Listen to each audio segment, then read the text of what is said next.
Asik banget Bu, lagi ngeliatin apaan Bu? Udah mulai nih. Oh, udah mulai? Oh, udah ya. Oh, Oke. aduh, ini ceritanya lagi shopping Wow. online di Instagram, IG Live. Tapi kok nggak beres ya kita ordernya dan lain-lain. Kayaknya yang jual ini kayaknya si ibu-ibu yang jual yang live. Sendiri biasanya yang jual. Iya, sendiri. Pas banget nih sama bahasan kita. Iya, tapi kita mau bahas itu aja kali ya? Iya, kita bahas aja. Kita bahas ini nih, orang-orang nih yang ibu-ibu yang pada jualan di media sosial, di inilah, pokoknya yang online gini lah. Ini Oke. soalnya cukup bermasalah nih buat gua nih. Tapi kita lihat ininya gimana sih mereka ininya. Anyway, kita sapa dulu deh. Hai semuanya, ketemu Halo. lagi nih di Ngolah Politik, ngobrol ilmiah politik. Kita lanjut hari ini kedatangan tamu spesial, lagi karena sebelumnya sudah pernah kita interogasi, sekarang kita mau menginterogasi lagi karena beliau ini baru selesai S2 ya di SOAS dan risetnya S2 tesisnya dia menarik. Jadi saya sengaja panggil ke sini ngundang buat sharing ke kita. Saya Sri Lestari Wahyuningrum, Ayu, ada Bimo Anugrah. Bimo yang akan co-host dengan saya hari ini dan tamu kita adalah Mbak Filza. Halo Fatima semua. Filza Izati. Beliau ini adalah peneliti di LIPI. Betul. Terus banyak deh pokoknya, peneliti di LIPI, di Aktif Indo banget. Progress, terus aktif di Serikat, banyak lah pokoknya. Banyak deh. Terus, nah ini emang S1-nya di UI, tapi S2 kemarin baru selesai di SOAS London ya, School of Oriental And African and Studies. African Studies. Itu tempat keren banget ya ininya. Kampusnya, saya seumur hidup baru sekali ke sana dan terpesona gitu. Emang iya, udah pernah conference ya, Mbak? Waktu itu diundang jadi pembicara lah, tapi ya apalah gitu. Keren. Maksudnya saya ya terkesima lah dan banyak ya karya-karya di sana yang penelitiannya yang keren banget gitu. Jadi kalau Filza ke sana saya nggak heran sih soalnya dia keren juga. Gitu. Apalagi Aduh, tesisnya dibilang nih. keren sama orang keren jadi Kita mau gimana ya? bahas nih. Kayaknya topiknya masih agak-agak terkait dengan ini ya, persoalan saya ya. Saya order sesuatu nih di Instagram, Phil. Ya. Terus yang jualan sih emang emak-emak ya, ibu-ibu gitu. Kayaknya apa dia kerja sendiri apa gimana? Memang yang beli banyak sih. Ya. Tapi anyway, kita gini. Skripsimu, tesismu apa sih, Phil? Ya, jadi tuh aku tuh waktu dulu bikin, sebenarnya tesisku tahun 2018 itu tentang pekerjaan informal di dalam media sosial. Jadi aku membahas tentang kerja-kerja yang ada di dalam toko daring berbasis media sosial kayak Instagram, Facebook gitu. Dan informan-informan penelitianku pada saat itu adalah mereka yang punya toko daring berbasis media sosial itu. Jadi aku menemukan beberapa jenis kerja lah di sana. Nah tadi masalah yang kamu hadapi itu mungkin berkaitan sama hasil risetku sebenarnya gitu. Tapi intinya apa pertanyaan penelitianmu, kemudian siapa yang jadi subjek penelitian? Oke, jadi aku ingin melihat bagaimana sih kerja yang ada di dalam toko daring berbasis media sosial ini atau TDMS aja kita sebutnya. TDMS daring berbasis media sosial. Oke. Ini tuh kaitannya dengan kerja-kerja reproduksi sosial yang selalu dibebankan pada perempuan di dalam masyarakat kapitalistik patriarkis ini gitu. Aku mau lihat itu hubungannya. Sama aku juga mau lihat tentang feminisasi kerja di dalam bisnis ini. Sebenarnya dua hal itu.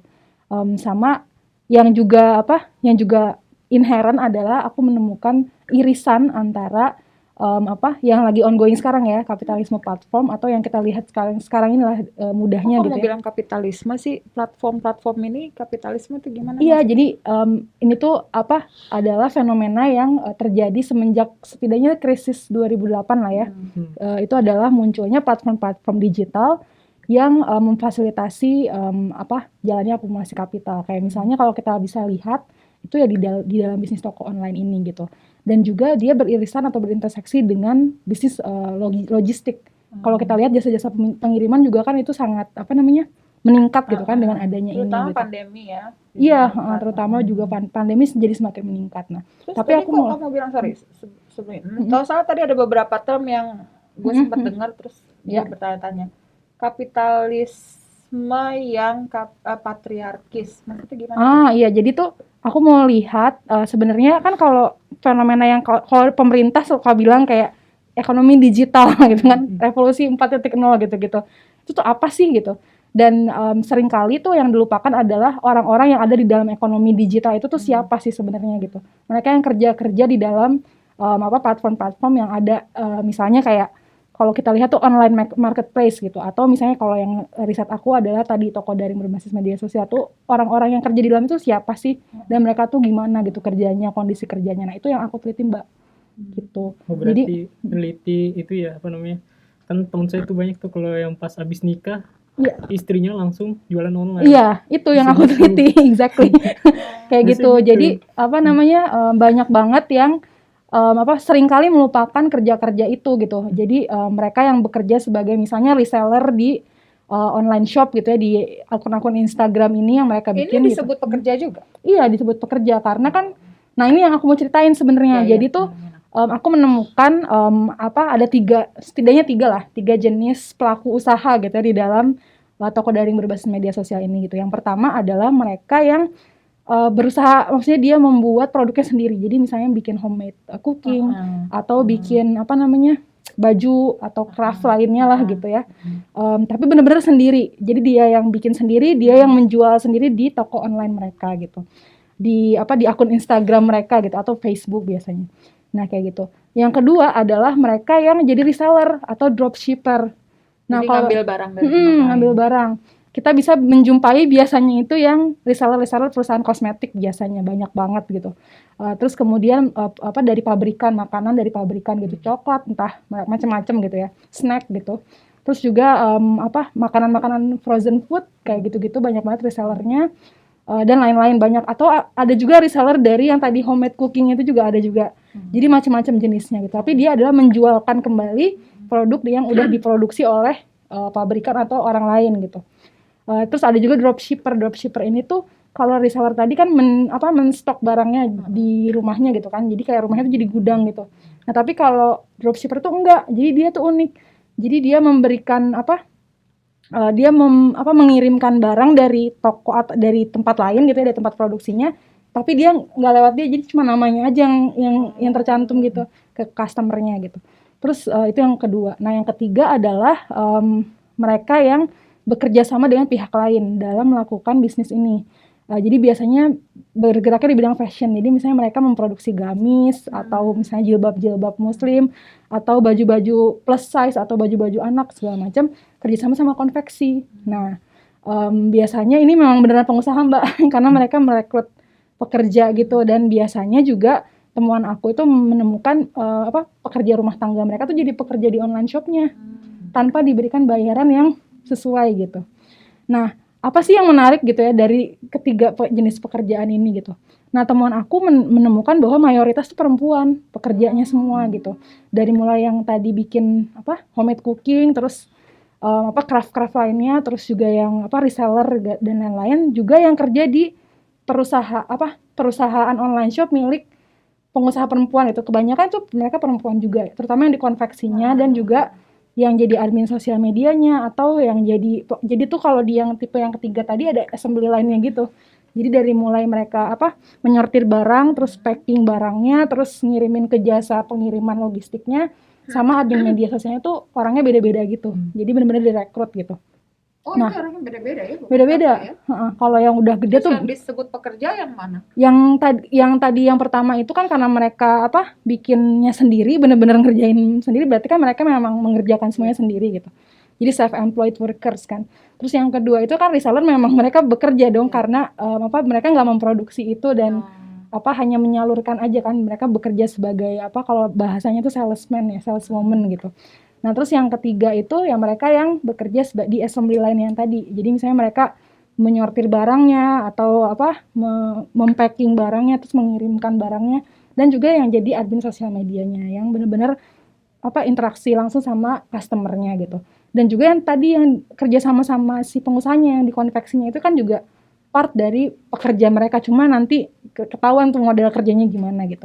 Nah kebanyakan dari mereka itu pekerja-pekerjanya ini semua itu perempuan gitu, dan kebanyakan lainnya lagi adalah ibu-ibu rumah tangga yang tadi habis menikah langsung buka online shop gitu kan. Nah itu adalah dan karena mereka ibu rumah tangga, mereka tuh kan perempuan dan ibu rumah tangga. Nah mereka kenapa terjun ke bisnis itu karena ada ilusi tentang fleksibilitas Mbak. Jadi kayak karena dari rumah dan kayaknya bebas dilakukan kapan aja gitu.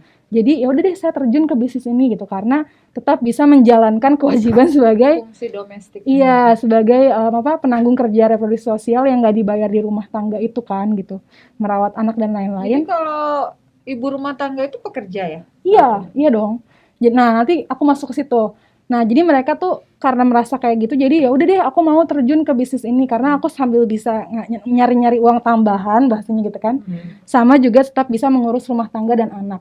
Tapi ternyata temuan aku berkata lain Mbak. Jadi sebenarnya pertama mereka itu bukan nyari uang tambahan aja sebenarnya karena kerjanya bener-bener full. Jadi bukan malah pemasukan utama gitu kebanyakannya gitu. Dan biasanya juga yang terjun ke bisnis ini adalah yang memang menyeriusi ya, itu suaminya juga memang nggak punya pekerjaan yang tetap gitu. Tadi korban sistem pasar kerja yang fleksibel ini gitu kan. Nah jadi sebenarnya dia adalah breadwinner sebenarnya gitu.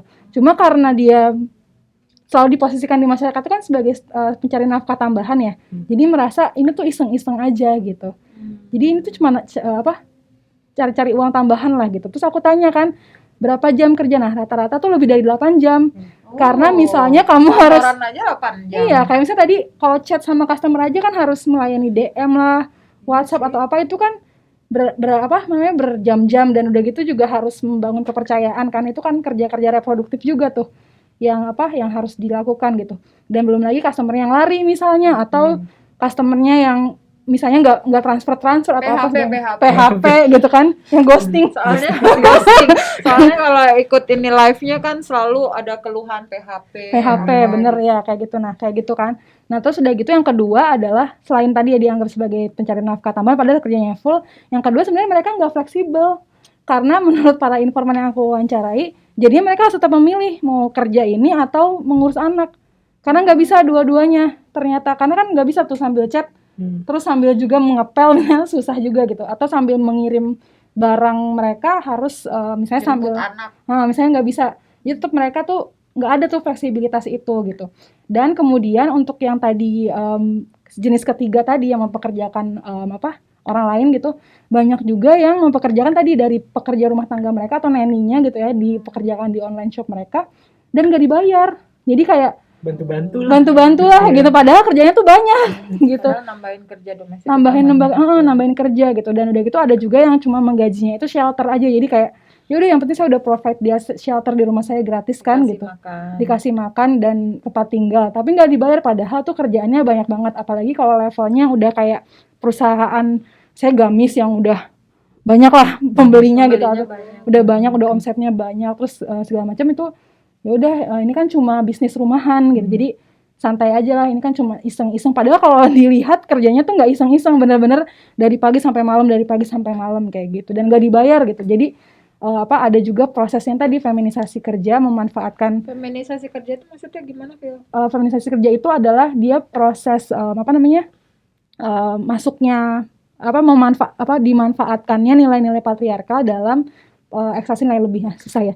Jadi dia adalah PR-nya tamu di politik akan aku sederhanakan. Abstrak yang tinggi-tinggi. Ya, oke. Gimana tuh? Jadi tuh dia membuat stereotip gender atau nilai-nilai yang udah di-establish di masyarakat yang patriarkis ini tuh dimanfaatkan dalam proses perekrutan kerja mereka, terus dalam proses kerja mereka kayak tadi, karena perempuan gitu kan dianggap lebih fleksibel, dianggap cuma iseng-iseng, jadi yaudah kamu kerja di sini dengan bayaran yang nggak layak, dengan hak-hak yang nggak dipenuhi kayak gitu. Nah dampaknya apa sih gitu kayak gitu kan. Jadi ya membuat para pekerja ini tuh nggak merasa seperti pekerja. Jadi kerja-kerjanya tuh nggak dianggap sebagai kerja beneran, cuma dianggap sebagai aktivitas yang hobi atau iseng aja.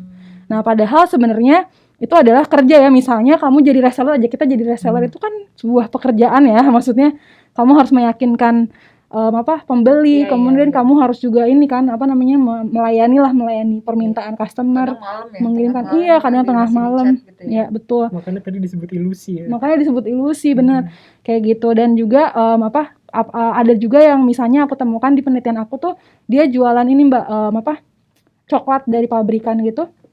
Nah, ini juga kan selalu menganggap ada ilusi-ilusi kayak misalnya aku kan mompreneur gitu, kayak aku tuh pengusaha gitu, padahal enggak gitu. Dia hanya menjualkan aja gitu. Nah, kayak yang tadi di pabrik coklat ini tuh bahkan dia bekerjanya sampai tengah malam. Karena coklat ini kan kalau dikirim tuh, kalau makanannya spesifiknya makanan apapun lah, termasuk coklat ini tuh kalau dikirimnya telat atau nggak sesuai dengan availability si customernya itu bisa meleleh lah atau apa. Jadi harus benar-benar maintenance itu gitu. Dan yang kayak gini-gini kan selalu luput ya, selalu dianggapnya itu adalah itu kan pekerjaan gampang atau bahkan bukan kerja. Nah, terus udah gitu ada juga beberapa informan aku itu yang menganggap bahwa sebenarnya aku tuh mau terjun ke online shop ini tuh karena untuk berinteraksi dengan dunia luar. Karena gitu kungkungan kerja di domestik ini tuh sangat membuat tertekan gitu loh, sangat bikin stres gitu. Dan apalagi di Indonesia, enggak sih di seluruh dunia ya, di tengah masyarakat patriarkal ini kan laki-laki tuh cenderung gak mau bantuin tugas-tugas rumah tangga gitu ya. Jadi hanya perempuan aja. Nah, online shop ini sebenarnya menurut beberapa informasi jadi pelarian lah gitu untuk sebenarnya bisa interaksi sama customer itu kan dunia luar gitu kan. Jadi bisa punya teman yang lain gitu. Ada juga yang berteman dengan customernya gitu. Jadi dapat teman baru. Karena stres kan di dalam rumah terus gitu. Itu ada sisi yang kayak gitunya juga gitu. Jadi untuk lepas dari opresi patriarkal di rumah, mereka ikut terjun ke dalam bisnis ini gitu. Ini kalau misalnya dibilang jadi kayak domestikasi pasar atau pasarisasi domestik nih ya. Iya, bisa domestikasi pasar. Jadi sebenarnya ini kan bagian dari feminisasi kerja itu, karena dia memanfaatkan ya tadi nilai-nilai patriarkalnya kan. Kalau di dalam masyarakat kapitalis perempuan kan penanggung kerja, unpaid domestic work-nya kan perempuan gitu. Jadi dimanfaatkan aja gitu. Karena begitu ya udah ya udah kamu kerjain aja jadi reseller atau jadi apa kayak gitu. Karena kan toh di rumah juga gitu. Menarik Sebenarnya ya. Jadi kan kalau kan kita yang tradisional kita pahami kan kapital itu wilayahnya ada di publik, domestik itu steril lah dari itu, dia urusannya memang privat gitu ya. Tapi sekarang masuk ya. Artinya udah nggak ada pembedaan, udah tipis, udah blur banget. Nah, itu jadi kemudian bermasalah karena selama ini orang yang bekerja bukan di ruang publik kayak di kantor atau apa, itu nggak dianggap pekerja. Tuh, gitu ya. Iya, kayak gitu benar persis. Jadi apa itu informal atau apa? Iya, terinformalisasi dan juga kerja-kerjanya itu dianggap bukan kerja. Jadi karena kamu di rumah aja, ya berarti kamu tuh nggak kerja gitu. Kayak ini tuh sebenarnya terjadi bukan hanya di industri ini aja, bukan hanya di bisnis ini aja, tapi juga di hal-hal yang lainnya. Misalnya contohnya adalah mereka yang bekerja di industri kreatif. Mereka kan rata-rata banyak juga yang bekerja dari rumah tuh. Seringkali dianggap sebagai bukan pekerja atau nggak kerja gitu. Banyak kan yang ungkapan kayak misalnya, kok kamu tuh nggak ke kantor sih, nggak kerja ya gitu. Kerjanya depan komputer doang, main komputer doang, ngedit atau apa gitu. Kerja gue mau santai di mana aja, fleksibel. Kerja aja fleksibel kayak gitu. Nah, artinya apa? Kerja-kerja yang biasanya sifatnya reproduktif biasanya nggak dianggap sebagai kerja. Bukan hanya di yang tadi online shop aja, tapi juga kayak misalnya kalau di industri kreatif desainer, biasanya nggak dianggap sebagai kerja tuh, mendesain sesuatu. Makanya suka ada tolong desainin dong gratis, misalnya nggak dibayar gitu, karena dianggapnya tuh bukan kerja gitu, gampang lah, sambilan lah gitu, iseng-iseng gitu. Padahal kan sebenarnya kalau ngedesain itu benar-benar susah kan, benar-benar harus ada kognitif dan motorik bermain lah gitu kan, susah. Dan deadline-nya kadang cuma sehari dan dianggap enteng, nggak dianggap kerja. Ya udah cuma aktivitas hobi aja gitu. Terus misalnya ya kerja-kerja reproduktif yang lain ya, misalnya ya tadi yang kalau ibu-ibu rumah tangga, yang ini kan emang kelindahan patriarki sama kapitalisme ya. Ibu-ibu rumah tangga kan selalu dianggap sebagai pengangguran ya. Jadi kalau misalnya ditanya, kamu ibunya kerja apa gitu? Nggak kerja ibu, aku cuma ibu rumah tangga gitu. Padahal ya kerja gitu, cuma nggak diakui kan. karena apa namanya nggak ada nilai, dianggap tidak punya nilai ekonomi gitu kan. Nah padahal kan sebenarnya ini masuk nih ke teorinya. Padahal kan sebenarnya penopang dari kapitalisme itu ya kerja-kerja reproduktif yang nggak dibayar tadi gitu. Cuma memang dieksternalkan kan tanggung jawabnya ke perempuan gitu, dan specifically di keluarga-keluarga kecil itu ya hanya perempuan, nggak ada tuh laki-laki dibebankan gitu. Nah dampaknya apa sih gitu dengan tidak dianggapnya kerja-kerja ini gitu. Ya, banyak sih Mbak, salah satunya adalah perempuan dianggap tidak punya kapasitas intelektual yang mumpuni seperti laki-laki kan. Karena kalau laki-laki kan kerjanya di sektor yang produktif dan di luar rumah gitu, dianggapnya lebih pintar gitu. Sementara kalau perempuan cuma ngurus anak doang gitu. Padahal itu kerjaan yang susah. Cuma ngurus anak, terus kalau anaknya tidur bisa sambil senggang-senggang jualan. Iya, gitu itu ya. bener itu banget ya. Jualan Bisa sambil cilok happy-happy main HP gitu kan, browsing jualan. Apa susahnya gitu kan. Nah, itu dianggap nggak bisa ngambil keputusan sendiri, nggak bisa dianggap, jadi jauh gitu implikasinya gitu. Jadi nggak bisa dianggap memimpin, nggak bisa memberikan keputusan yang sifatnya lebih untuk publik segala macam. Jadi dampaknya tuh jauh sebenarnya gitu. Dan selain itu kalau di dunia kerja yang lebih pemula lagi gitu ya, itu juga ada dampaknya di kerja-kerja yang kayak anak magang. Jadi kayak misalnya karena biasanya magang ini kan hanya dianggap bantu-bantu, itu juga jadinya dianggapnya ya udahlah kamu kan cuma bantu-bantu, nggak dibayar kayak gitu-gitu. Jadi banyak banget hal-hal yang berkaitan sama kerja-kerja reproduktif ini tuh jadi nggak dianggap sebagai kerja kayak gitu. Kalau sempat menganalisis secara kuantitatifnya juga nggak? Maksudnya kalau kayak sebelum pandemi dengan setelah pandemi, apakah ini jadi fenomena yang naik, meningkat? Ya pasti meningkat ya, tapi signifikan nggak? Nah, kalau kuantitatifnya aku belum, Mbak, belum. Tapi ada kaitannya nggak dengan situasi pandemi? Ada banget. Kalau kualitatifly aku lihat sih. Jadi kalau semenjak pandemi tentunya bebannya jadi lebih berlipat ganda. Sebelumnya kan beban ganda, ini sekarang jadi berlipat ganda karena semua anak-anaknya misalnya harus harus sekolah dari rumah. Terus suaminya pun kan kerja dari rumah misalnya. Jadi tanggungannya lebih banyak, jadi lebih dia harus memperhatikan anak-anaknya sekolah. Ngajarin anak sekolah, ya, benar banget, bikin PR. Tapi di sisi lain dia juga harus tetap menjalankan si online shop ini gitu. Nah, terus apa kaitannya sih misalnya dengan online marketplace yang besar-besar ya, perusahaan yang kita sering dengar tetet misalnya gitu ya. Nah, misalnya gitu. Kok kayak es krim? Misalnya apa sih kaitannya gitu. Nah, sebenarnya banyak dari antara mereka tuh yang punya akun lah di online marketplace ini gitu. Tapi banyak juga yang enggak.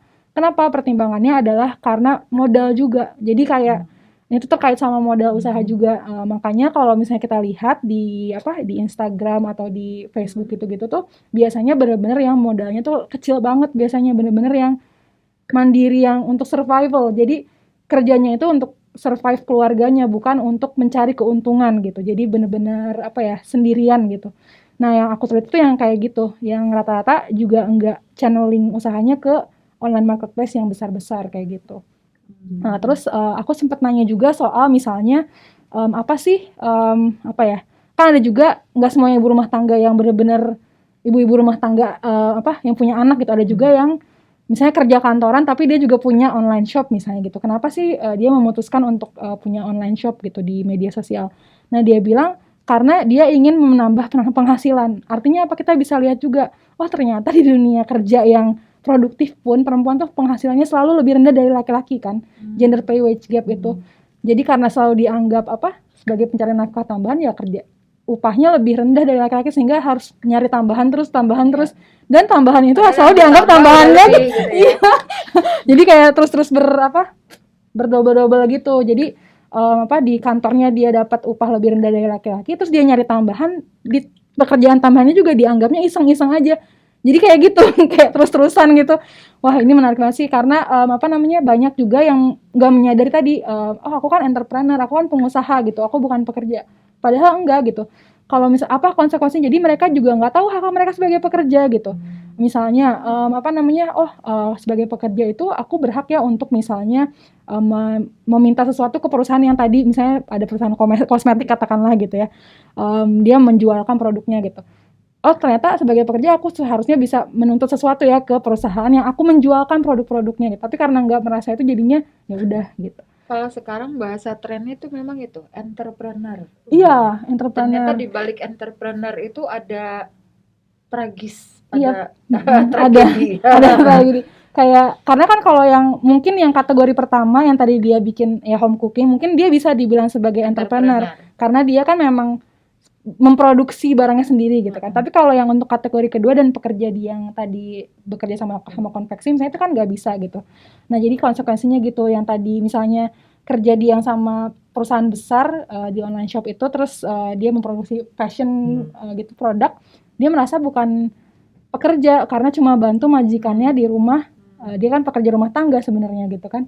Pekerja rumah tangga aja kan nggak pernah dianggap sebagai pekerja gitu kan. Iya, itu satu topik lain tuh. Kayaknya Iya. perlu ada satu sendiri. Iya, pekerja rumah tangga. Pekerja domestik, asisten rumah tangga, Iya. itu udah nggak dianggap. Udah nggak gitu dianggap ya. banget, benar. Saya Iya boleh. Ini kan katanya kan harus menuntut gitu ya apa hak-haknya, tapi kan nggak ada kontrak atau nggak ada apa gitu. Iya. Nggak di dalam situ gimana tuh? Iya, itu dia. Jadi pertama hak-hak mereka sebagai pekerja misalnya dapat jaminan kesehatan atau ya at least misalnya perlindungan atas pekerjaan mereka lah gitu. Itu kan nggak didapatkan karena memang tadi nggak ada perjanjian kerja, nggak ada. Karena ini kan modelnya adalah terinformalisasi ya. Jadi ya udah, kan saya juga nggak menyuruh kamu untuk menjual produk saya, kamu kan yang mau misalnya gitu kan. Nah kayak gitu. Jadi itu emang celahnya gitu, emang kerentanannya di situ. Nah maka apa yang dilakukan harusnya kan berserikat sebenarnya kan, jadi berkumpul lah yang sama gitu. Kayak misalnya kalau kita lihat di fenomena ojek online ini kan udah juga ini ya, udah marak juga gitu. Mereka udah mulai berserikat tuh sama serikat yang udah established gitu. Mereka udah mulai berserikat. Jadi kalau ada keluhan tentang hak, agak OT. Penasaran, ojek online itu dia pekerja atau entrepreneur?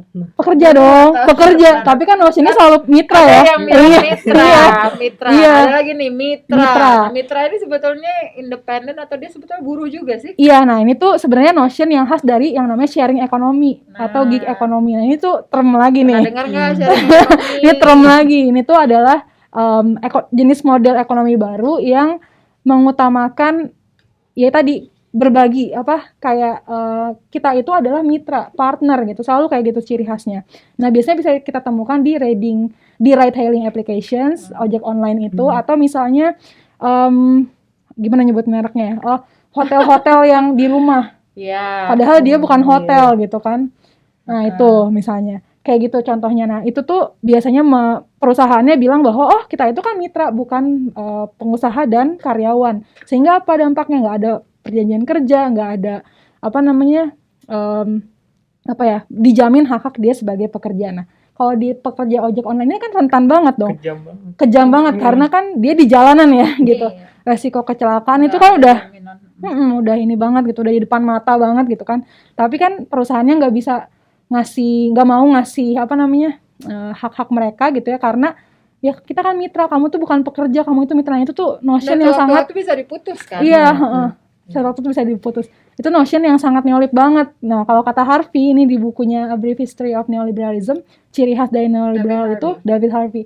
Ciri khas dari neoliberal itu adalah notion entrepreneurship ini. Jadi, kalau di era neoliberal ini, everyone is entrepreneur gitu. Kalau misalnya kamu miskin berarti kamu nggak berjiwa usaha. Kita sering dengar kan gitu. Kalau kamu miskin berarti kamu nggak cukup kreatif, nggak cukup entrepreneur, nggak punya jiwa entrepreneur gitu. Nah itu kan sebenarnya bisa kita bedah gitu kan. Sebenarnya apa sih yang mensyaratkan orang jadi entrepreneur gitu? Tentu aja adanya waktu luang ya, maksudnya dia punya kelebihan waktu luang dibanding yang lain, sehingga dia bisa berinovasi, dia bisa punya. Ini asumsi yang ibu-ibu tadi ya. Asumsi ibu-ibu tadi. Perempuan tadi selalu merasa bahwa aku ini entrepreneur karena aku bisa berinovasi gitu. Empowered gitu. Padahal sebenarnya itu adalah notion yang keliru gitu, karena sebenarnya misalnya mereka melakukan misalnya menjual produk gitu, mereka kan hanya menjualkan aja, bukan mereka yang berinovasi atas produk tersebut, itu kan bukan gitu. Kayak gitu-gitu. Jadi dan ini tuh juga sering disalahpahami di industri kreatif, Mbak. Jadi Bim, jadi misalnya Kalau nggak salah sindikasi ya, kamu kan Iya, di sindikasi ya. Yap. Sindikasi ada risetnya ya itu ada. ya. Jadi Gimana? misalnya yang tadi notion ini ya, entrepreneurship ini tuh yang sangat keliru deh gitu. Misalnya pekerja industri kreatif tuh selalu merasa ya semuanya tuh kreatif gitu. Maksudnya kita adalah pekerja yang kreatif gitu. Jadi Nah, sebenarnya all out lah. jadi harus YOLO gitu. Passion, dedikasi harus diberikan gitu. Nggak tidur nggak apa-apa gitu kan, nggak istirahat nggak apa-apa. Akhirnya apa dampaknya kan kesehatan fisik, mental gitu kan terganggu juga gitu. Nah jadinya itu juga dimanfaatkan dalam hal kayak gitu, mengeksploitasi dengan mengabaikan resiko-resiko kerja yang dihadapi gitu. Karena kamu kreatif maka kamu kerja nggak kenal waktu dong gitu. Jadi kalau kita ingat kasus Mita Diran 2013 ya kalau nggak salah, Siapa tuh? itu adalah copywriter yang meninggal. Oh, yang ini ya, kurang istirahat. Iya, 2013 ya. Itu kurang istirahat, 30 jam nonstop bekerja gitu. Itu kan gambaran betapa notion kreatif ini tuh menyesatkan gitu loh. Jadi ya udah, karena kreativitas itu nggak mengenal waktu, jadi kerja kapan aja gitu. Itu kan gimana ya sebenarnya? Terus apa dong yang terjadi di Haymarket tahun 1886 gitu, 8 jam kerja sehari itu kan untuk mempertimbangkan itu juga gitu. Yang manusiawi adalah bekerja tuh ada batasnya gitu. Nah ini tuh dieksploitasi sedemikian rupa oleh entrepreneurship beneran nih. Entrepreneur beneran yang kayak Mark Zuckerberg, Steve Jobs dan lain-lain lah ya. Jadi yang entrepreneur beneran tuh yang mereka mereka itu yang the 1% yang lain mah enggak gitu. Iya, yang 1% ini gitu, Mark Zuckerberg dan lain-lain yang punya inovasi tadi karena punya waktu luang nih, gitu. Karena kurikulum kampus Merdeka yang baru itu ya, mahasiswa itu memang diarahkan untuk ini nih, entrepreneur. Jadi creative worker gitu ya. Jadi dikasih tuh skill-skill intinya supaya mahasiswa siap di pasar tenaga kerja yang ternyata nggak ada pasarnya gitu. Karena kolaps semua, kapitalisme kolaps hari ini gitu kan setelah pandemi.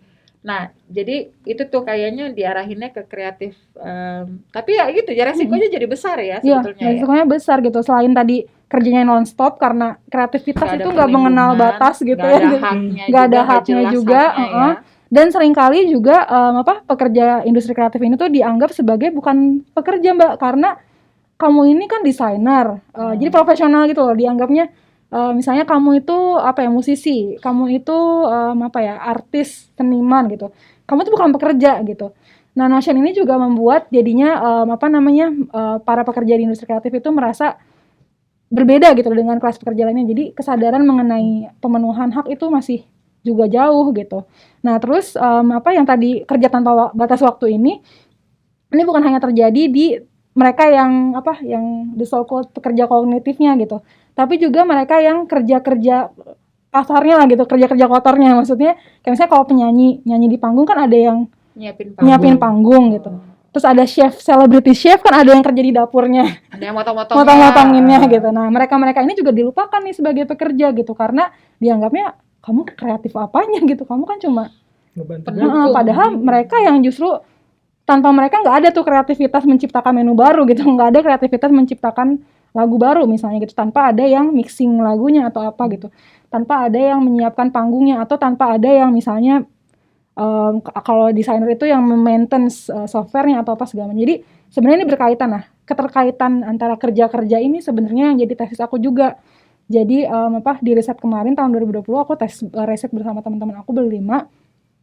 Itu adalah tesisnya kita harus melihat interseksi antara kerja-kerja yang berkelindan di industri kreatif ini, yang kerja material dengan kerja imaterial ini nggak bisa dilepaskan, fisik dan mental ini, karena kreativitas itu nggak bisa tanpa adanya yang ditopang kerja-kerja sifatnya lebih material gitu, nggak bisa gitu tiba-tiba aku ada inovasi, nggak bisa kan.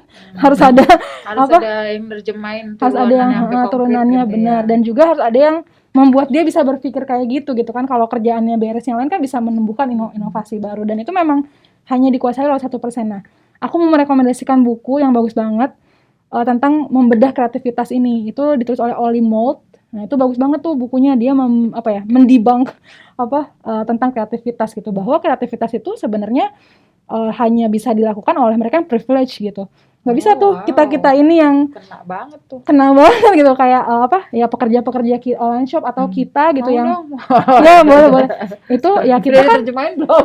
belum Gampang, itu biasanya bahasa mahasiswa gitu ya Indonesia mbak, aja. nanya-nanyanya gitu, Mahasiswa bisa gitu terjemahannya mana ya gitu.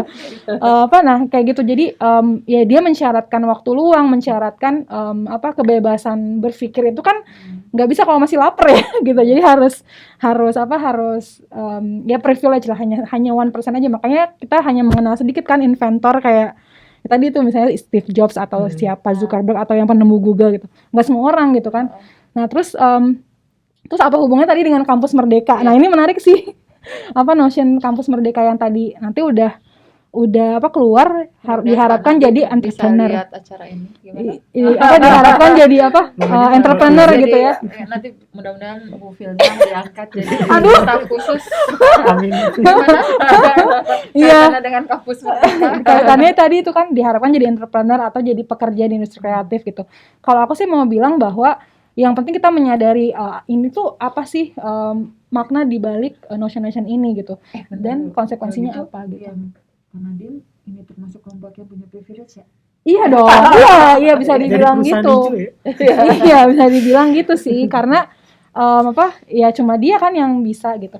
Nah terus kaitan sama kampus Merdeka ya berarti mahasiswanya harus mulai sadar sih bahwa misalnya kalaupun nanti jadi pekerja di industri kreatif, kreativitas itu bukan berarti tanpa batas, tanpa istirahat, tanpa ya penting passion gitu, bukan gitu. Karena kreativitas itu mensyaratkan juga kebebasan yang sepenuhnya gitu ya. Jadi kalau perut udah kenyang ibaratnya itu baru bisa kan kreatif. Semua sudah gitu. tercukupi. Semua sudah tercukupi. Ujung-ujungnya sebetulnya soal kepemilikan modal juga dong.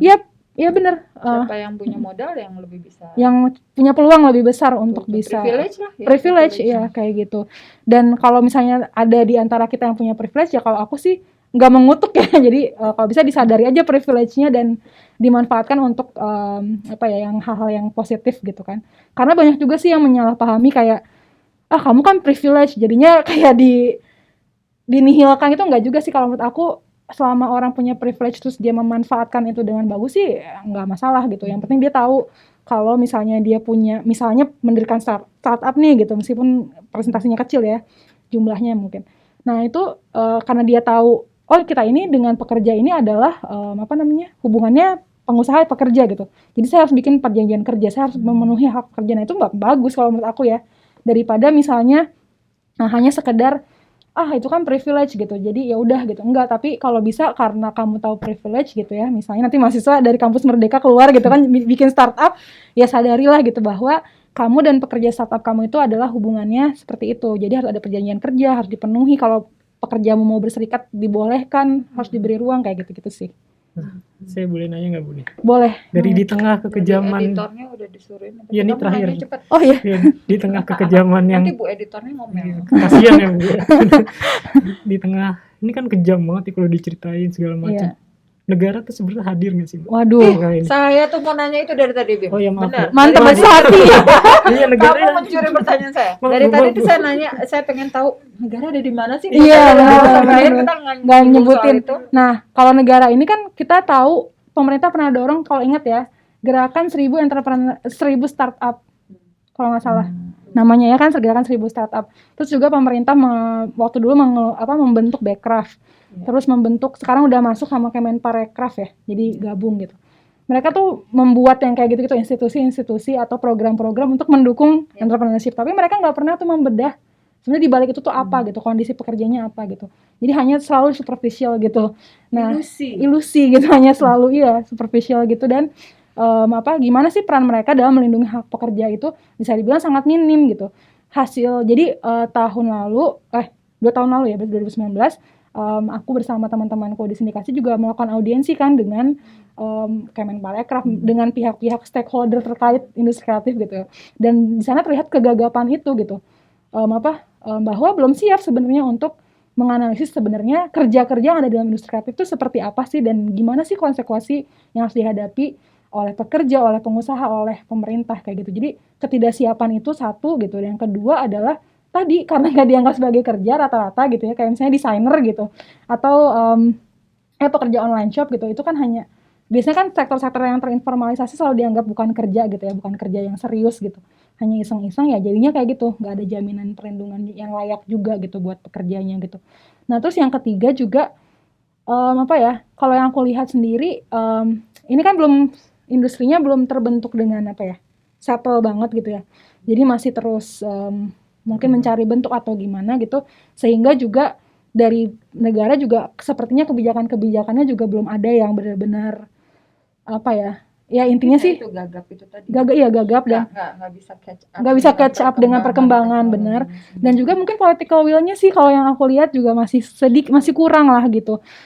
Karena kan kalau misalnya mengakomodasi aja itu nggak cukup ya kalau menurut aku, karena sebagai negara kan punya kewenangan yang sangat tinggi untuk bikin policy atau perlindungan untuk semua pekerja gitu. Jadi itu sih yang belum ada 3 hal itu gitu. Keren. Banyak yang harus dieksplor sih, tapi Iya. Waktu juga yang memisahkan. coba kamu Bim yang ditutup, saya biar menyelesaikan transaksi dulu. Iya, biar nggak PHP. Biar nggak PHP, soalnya nanti saya dituduh PHP, kasihan Benar. si ibu yang jualan. Ya, benar. berarti podcastnya udah kita akhiri aja hari ini. Terima kasih untuk Mbak Filza. Iya, sama-sama, makasih juga. Phil, pencerahannya. juga. Aduh, saya Terima jadi kasih. lebih appreciate nih dengan transaksi online saya. Iya, kita semuanya ini ya selalu berhubungan sama itu. Jadi lebih kasihan. Thank you semuanya. Kita ketemu lagi di episode-episode yang lain ya. Yeay, terima kasih.